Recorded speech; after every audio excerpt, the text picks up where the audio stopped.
Hey guys, it is Josh from Pixelbridge bringing you another video from the Miss Pandaria beta. Here looking at Scholomance, a new revamped dungeon, which is also becoming heroic, just like Scarlet Monastery. The first thing I notice is these portraits. They move, and they're kind of creepy, but they're cool. I like them. It's just little things like that that make dungeons kind of cool.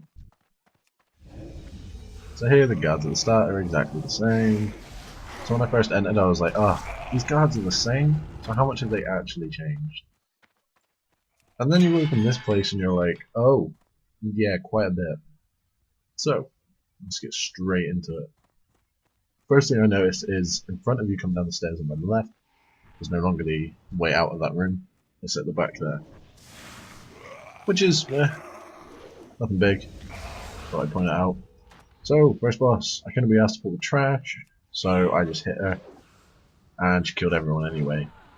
Now, I don't know if that empowers her or I don't know what it is supposed to do, but she kills everybody. Made my job a little easier. So, she doesn't really do much right now. I mean, she was kind of a bit boring, and in Heroic, I hope she does a lot more. So I mean, at the moment, all she's doing is casting Frostbolt, which is boring. Blizzard, please add more. Like a Frost Nova or something, but Touch of the Grave as well, which inflicts like 300 damage, I think it said, to people that attack her. And then these Ice Walls, which are like a soft enrage timer, really. As they'll slowly move across the room, and if you don't kill her in time, then you're dead, because they do a hell of a lot of damage, which was quite surprising. I do stand on them here, and as you can see, they do, there we go, 50k. 50k! And this is the level 40, like the level 50 version. So the normal version, not the heroic version. So if you stand on that around level 50, you're dead.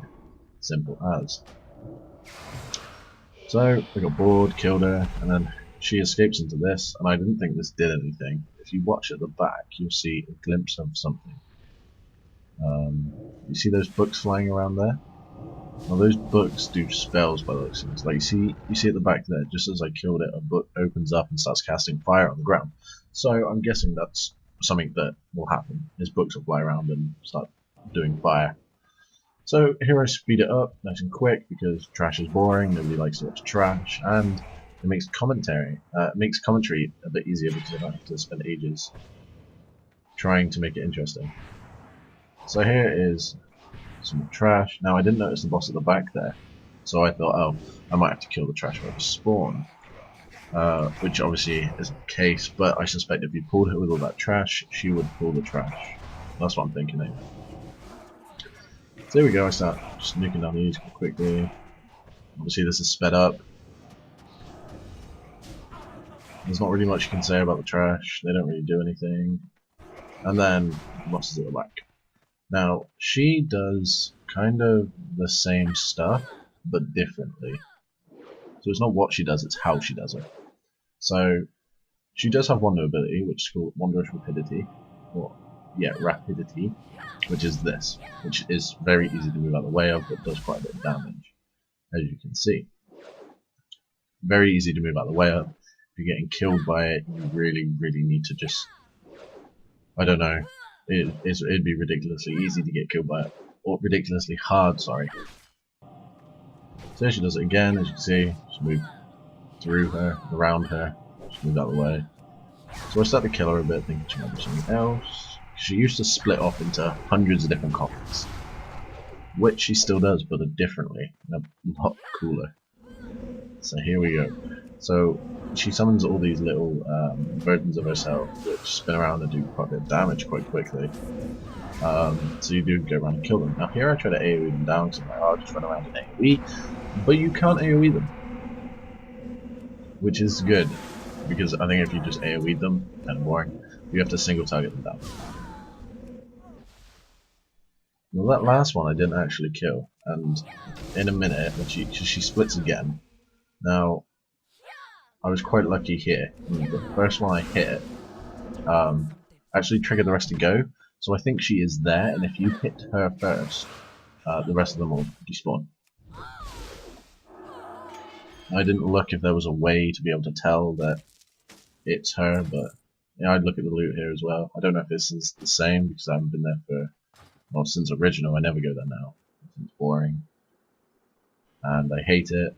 And people low level are completely retarded and get everything wrong. Myself included. So here is an interesting character, Lillian Boss. Now Lillian Boss is amazing. If you haven't done her storyline, you need to just create an undead on a random server and just go through the whole zone. And make sure you do all the quests. Because her story is, oh, it's just so good. She is badass. She may actually turn out to be one of my favorite female characters in WoW. Because she just, you'll see. She just kicks ass. So bone armor. I got that bone armor from the bone piles on the floor. Now those are important to have the boss that spawns here. You may be able to guess who it is, since there's lots of bones around, but we'll see in a second if you can. So here I'm just AoEing down, pretty simple. And this guy, simple. They do summon quite a few skeletons. Now obviously Lillian Voss is supposed to help you kill the skeletons. So yeah. So, Lillian Voss then chases Dark Matter Gambling off. They run off and I'm like, okay, do I follow? No. And then there's a bone storm. There's a bone storm. And Rattlegore spawns. Now this is an awesome way to spawn Rattlegore. It was really cool. Now bone piles and getting the bone armor debuff that I have is quite important for this boss. But he's boring again. So boring. There's like one ability, two maybe. It's not really his ability, it's just something that happens. Now those patches of fire at the back spawn, and they'll spawn on each bone pile. Obviously trying to make it a little more difficult, but it doesn't. So, in a second, he should use something called Bone Spike. Here we go, Bone Spike. Now Bone Spike just knocks you back and does 600 damage. Well, it did 600 damage to me and knocks you back. Now, if you right click on a bone pile, you actually absorb that Bone Spike, which is why it says click on a bone pile. So obviously, please click on a bone pile. Now the fire does do quite a bit of damage quite quickly, I noticed. Obviously I do stand in it, not because I'm stupid and don't understand the one rule that Blizzard made for World of Warcraft, but because it's nice to show you guys the damage it does. And it's nice to know as well, actually. So as you can see, this fight is so boring. You don't have to move, you can just tank in the middle. You just have to right click on the bone piles every now and then. I don't know how many times it stacks up though. If it stacks up quite a few times, there may not even be immune to right click on the bone pile. But I'm gonna imagine it stacks up to, I want to say 5, but 5 is quite a lot.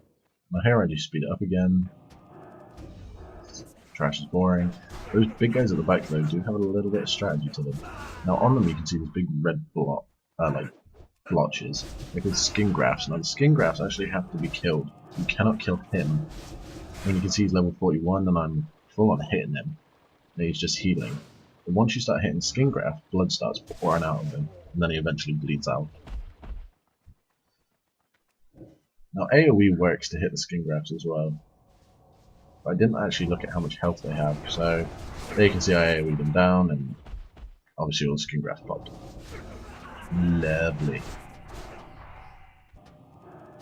So, quickly running through this all. I think I have a really bad cut here actually, somewhere.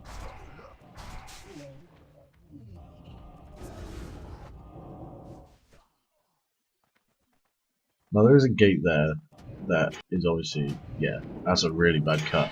Now, here is something awesome.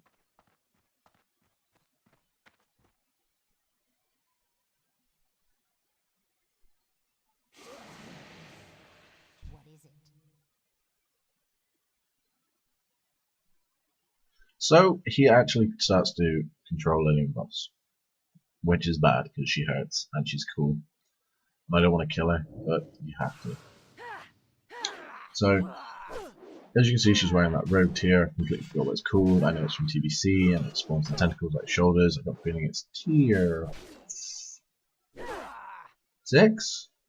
It's 6 or 4, because my rogue's wearing tier 5, so it's definitely not tier 5.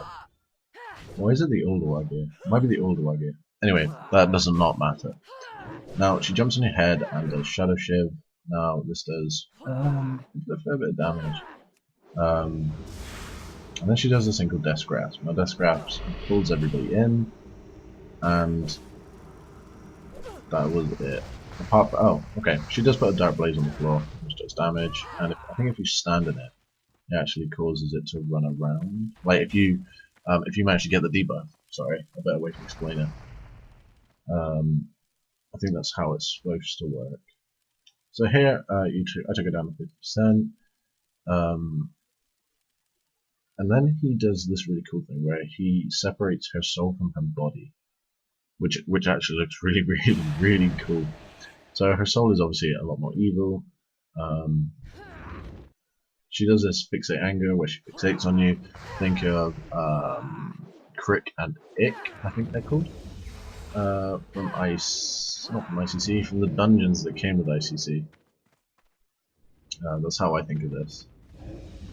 Now, she does just chase you around and throws these, like, shadow...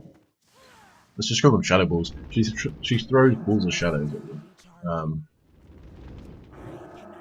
And that's... I think this was about it for her soul phase.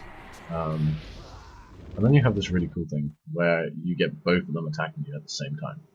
So, it's everything from the first one. She does a Shadow Blaze, gives you this debuff, and you start running this stuff on the floor.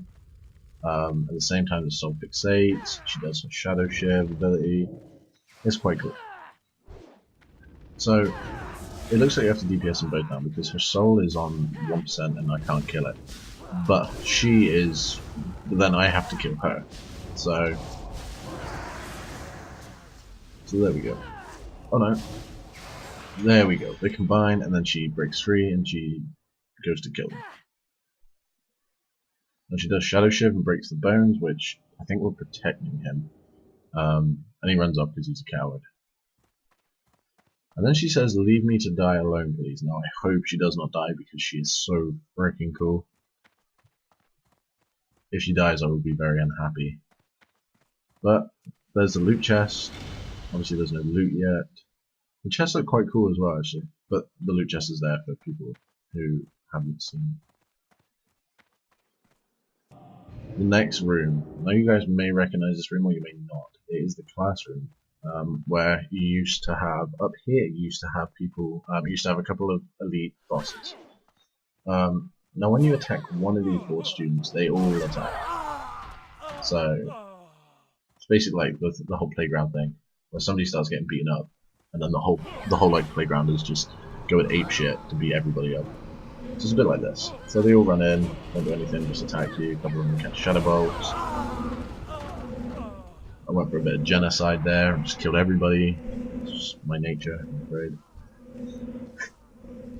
So, this room looks a lot better than it did. Now, Blizzard did actually say that their old room didn't look like a classroom. People didn't know what this place was. Nobody really looked at it. People were just like, oh, another room with stuff to kill, let's go kill them. But at least in here, they're going to be like, ah, another place to kill stuff. But this looks like a classroom. This looks kind of cool. Now, this boss, I am disappointed with as well. He is so boring. He just doesn't do anything. He puts these toxic poisons on the floor. Now, I did have a look at the dungeon journal to see if they were here, and they are. And I didn't actually look at them because Professor Slate isn't actually on there. So I was like, okay, because I wanted to see if he did anything else apart from throw toxic crap on the floor. And it turns out he doesn't actually do anything else. He does drink this potion of great force and turns massive, and I'm like, ah, here we go, he's gonna do something cool. Nope.